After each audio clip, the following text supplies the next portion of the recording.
Also right now at 6, a mother and her 2 daughters killed. Police say her boyfriend shot all 3 before turning the gun on himself inside a Plainville home. And your reporter Owen Kingsley is there live as a memorial is growing outside and friends and neighbors mourn their deaths. Owen.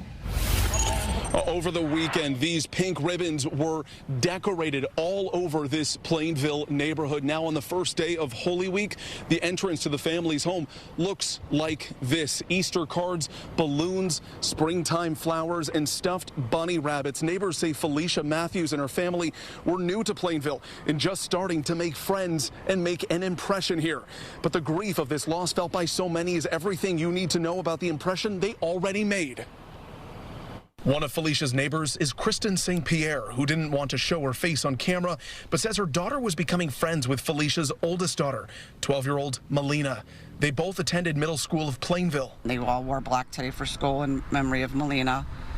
But she did say she was a very nice girl. She was at the same bus stop with her, so she did get along with her and was friendly with her. It came as an unbelievable shock to learn Melina, Felicia, and her other daughter, 4-year-old Ava, were all killed last Friday inside their home. You can't explain what go through people's minds, but just ensure her that, something like that will not happen to her. An hours-long standoff Friday night ended with Felicia's boyfriend and suspected killer ending his life. I walk this neighborhood every day with my granddaughter 2-3 times a day. You just never know when something can happen, and those poor innocent children and that beautiful, mother. I don't really have the words. Safe Haven of Greater Waterbury, a domestic violence resource center, says these acts of extreme violence are usually preceded by red flag behaviors. So it's never usually just like a one-off type thing. There's usually a buildup of things that happen over time. That could be anything from physical abuse, emotional abuse, financial abuse, sexual abuse. Family members or friends of loved ones who have concerns, to have conversations, just, what's going on and how can we help you? The only strange interaction Kristen says they had was when her daughter and some friends went over to their house just a few days before this happened to ask if Melina could play with them.